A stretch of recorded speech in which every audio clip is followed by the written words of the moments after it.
You are not bad with money. Your brain is just running a program that was never designed to build wealth. And until you understand exactly what that program is doing inside your skull, every budget, every savings plan, and every financial resolution you make will keep hitting the same invisible wall. Here's the part that should genuinely change how you see your entire financial life. The region of your brain responsible for keeping you alive in a crisis is the same region that fires when you check your bank account, open a bill, or think about investing money you're not sure you can afford to lose. Your survival system and your wealth building system share the same neural real estate.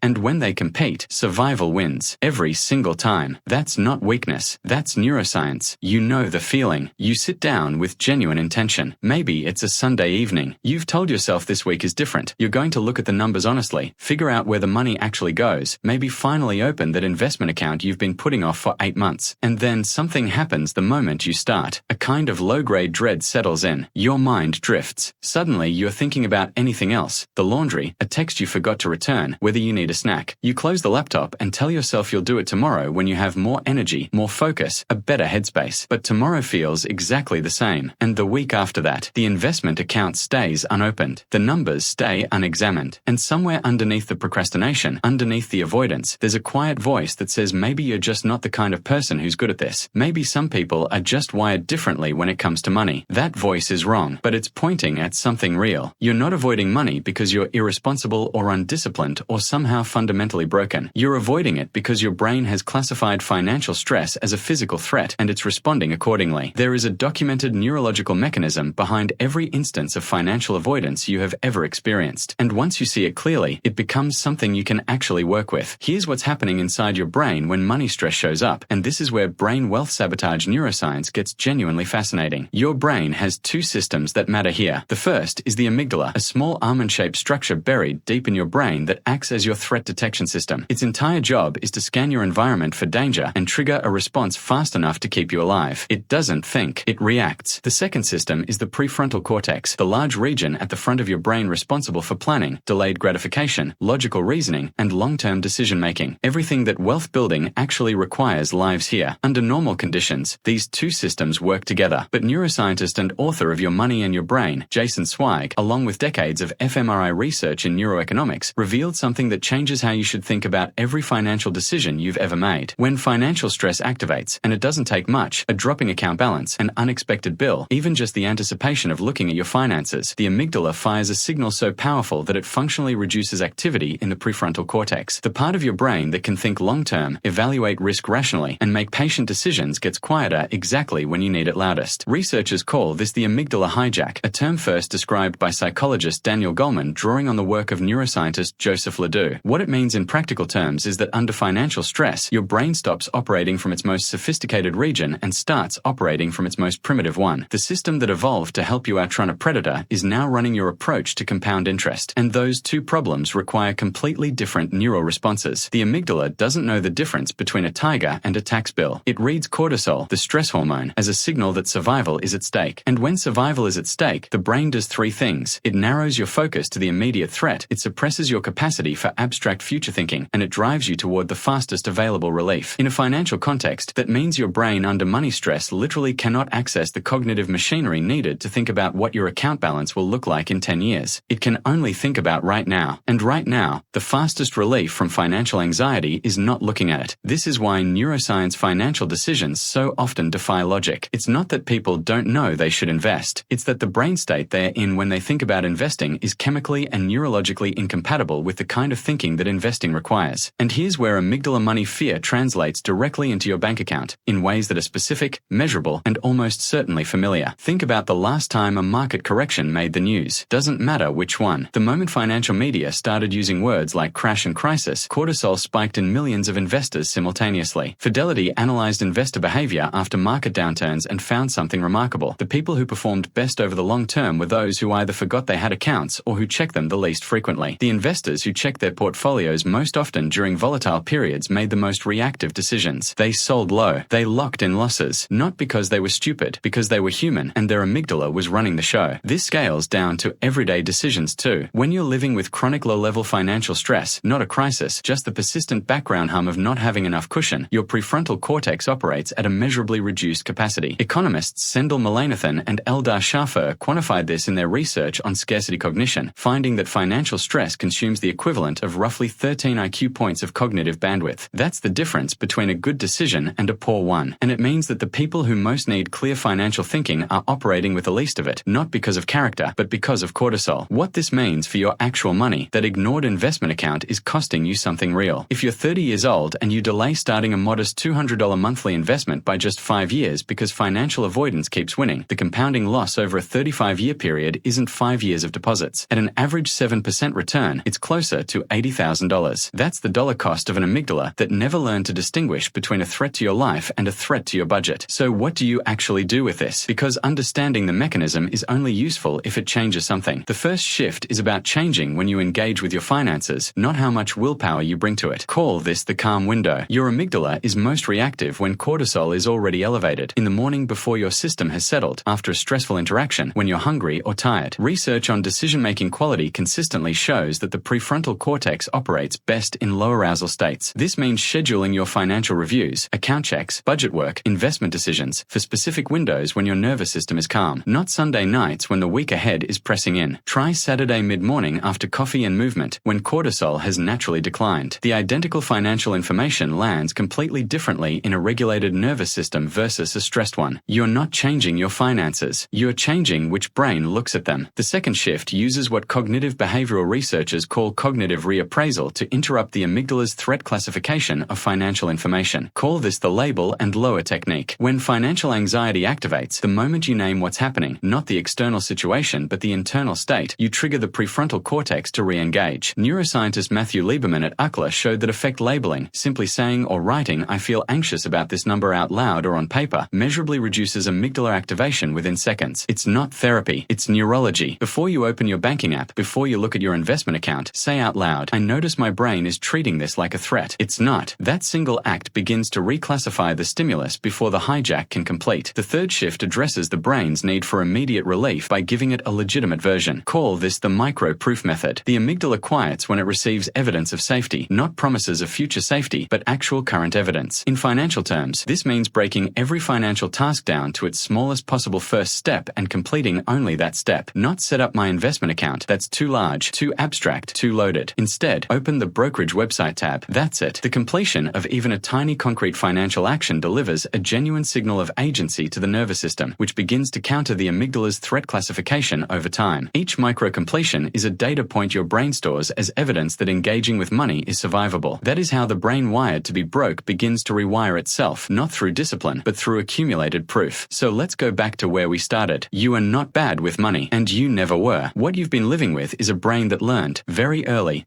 very thoroughly, to treat financial uncertainty as a survival threat, and a threat response that was designed to protect you has been quietly working against your ability to compound, invest, plan, and build. That's not a character flaw. It's a case of the wrong program running in the wrong context. The neuroscience of financial decisions doesn't tell you to feel less. It tells you to understand where the feeling is coming from, and to stop letting a 40,000-year-old alarm system make decisions about your 401k. Your amygdala is not your enemy, but it has been your financial advisor, and it's time for a change in management. I want to ask you something specific, not generally, but precisely. What is the one financial task you have been avoiding the longest? Not the category, the actual task, the specific thing. Write it in the comments below, because naming it is the first act of prefrontal cortex reclamation, and you'll be surprised what it feels like to just say it out loud. Subscribe to stay informed about more similar content.